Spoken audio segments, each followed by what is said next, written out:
محمد اظہر صدیق official کے ساتھ محمد اظہر صدیق advocate آج حاضر ہے۔ سب سے پہلی بات تو ہے رمضان کریم کے مبارک۔ کل انشاءاللہ پہلا روزہ ہوگا اور ہمیشہ رمضان جو ہے نجات کا ذریعہ ہے۔ امید ہے کرونا سے ہمیشہ کے لیے ہماری نجات ہو جائے گی۔ آج ایک بات تو میں کہنا بھول گیا کہ چینل سبسکرائب کیجئے گا اور ساتھ ساتھ بیل آئیکن ضرور کلک کریں، اس سے اپڈیٹس آپ کو ملتی رہیں گی۔ 4 ایشو ہیں جو آج کے چوز کیے ہیں، بڑے ضروری ہیں۔ ایک تو حمزہ شہباز نے لاہور ہائی کورٹ کا حکم چیلنج کیا ہے سپریم کورٹ کے اندر، جو ان کی بیل ریجیکٹ ہوئی ہے منی لانڈرنگ کے کیس میں۔ اسی کے ساتھ احد چیمہ کے حوالے سے گفتگو ساتھ لازمی کریں گے، ان کی بھی بیل ریجیکٹ ہوئی تھی، اور جو پرنسپل طے کیے تھے ان پہ گفتگو کرنی ہے۔ پھر جو سب سے اہم ایشو آج کا جو چل رہا ہے، مولانا طارق جمیل کا بیان ایسے ہی زیر بحث بنایا ہوا ہے ہم لوگوں نے، دیر از no need at all.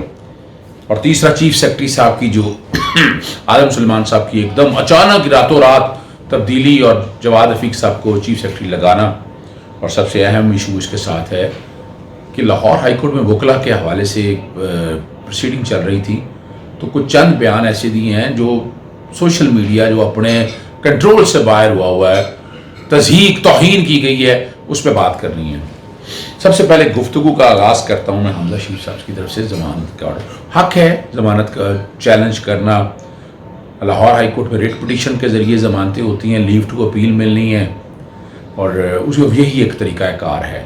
NAB کے قانون میں ضمانت کا ویسے رائٹ نہیں دیا گیا، اس کی بنیادی وجہ یہی ہے کہ 30 دن کے اندر ٹرائل کنکلوڈ ہونا، جب 30 دنوں میں ٹرائل کنکلوڈ ہونا تو ضمانت کا کانسیپٹ اسی لیے نہیں رکھا گیا ہے، اور یہی وجہ ہے۔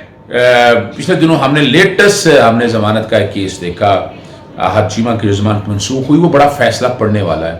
بڑے عرصے بعد ایک ٹھنڈی ہوا کا جھونکا، اس کانٹیکسٹ میں کہوں گا لا کی انٹرپریٹیشن بڑی زبردست کی ہے جسٹس سردار نعیم نے، جسٹس فاروق حیدر صاحب نے۔ اور طلعت اسحاق کا کیس بنیاد رکھا ہے کہ جس میں نیب میں اگر ضمانت دینی ہے تو وہ ہارڈ شپ کا کیس ہے یا میڈیکل گراؤنڈ ہے، تو ہارڈ شپ کا ابھی تک پچھلے کچھ ضمانتیں ایسی ہوئی ہیں، میں اتفاق نہیں کرتا ان سارے ایشوز کے حوالے سے۔ بزنس مین کو ذرا ایک طرف رکھ دیں، لیکن چند سیاستدان ہیں، 60-70 سیاستدان ہیں جنہوں نے اس نظام پہ بلا وجہ سوالیہ نشان اٹھا دیے ہیں نیب کے۔ نیب کوئی ایسا کام نہیں کر رہا، نیب میں کمیاں خامیاں ہیں۔ حمزہ کے پاس کہنے تو کچھ نہیں ہے، بہرحال رائٹ ہے ان کا، وہ بیل فائل کر سکتے ہیں۔ بنیادی طور پر وہی باتیں ہیں، وہ جنرل پرنسپل ہیں، لاہور رجسٹری میں فائل کی ہے، جو کہ بینچ نیب کی بیلیں سننے کے حوالے سے سپریم کورٹ ہی سنتا ہے، یہ ٹرانسفر ہو جائے گا سپریم کورٹ، اور چیف جسٹس کا استحقاق ہے اس کو کہاں لگائیں اور کیا سنیں۔ لیکن ایک ضرورت ہے اس امر کی اب کہ طلعت اسحاق کے کیس کو سامنے رکھتا ہوئے یہ پرنسپل اب یہ سامنے آ جانے چاہیے کہ ایکسٹرا آرڈنری سرکمسٹانسز ہیں بیل کے کانٹیکس میں، اور شاید بیل روکی بھی اس لیے تھی، وہ میں پہلے کل کے پروگرام میں بھی ذکر کر چکا ہوں۔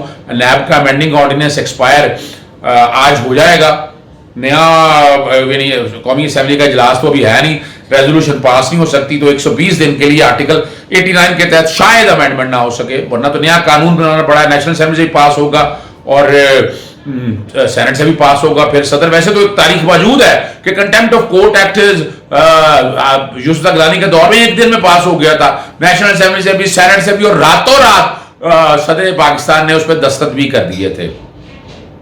اب دیکھنا یہ ہے کہ اونٹ کس طرف بڑھتا ہے، مگر میری اطلاع یہی ہے کہ شاید ایک نیا آرڈیننس آئے گا جو اور ترامیم لے کر 120 دن کے لیے دوبارہ ترمیم ہوں گی۔ اس دوران شاید ہماری نیشنل اسمبلی یہ بیٹھے اور یہ معاملات آگے دیکھ لے، چونکہ آگے بجٹ کا بھی دورہ ہے، وہ بھی آگے چلنا ہے۔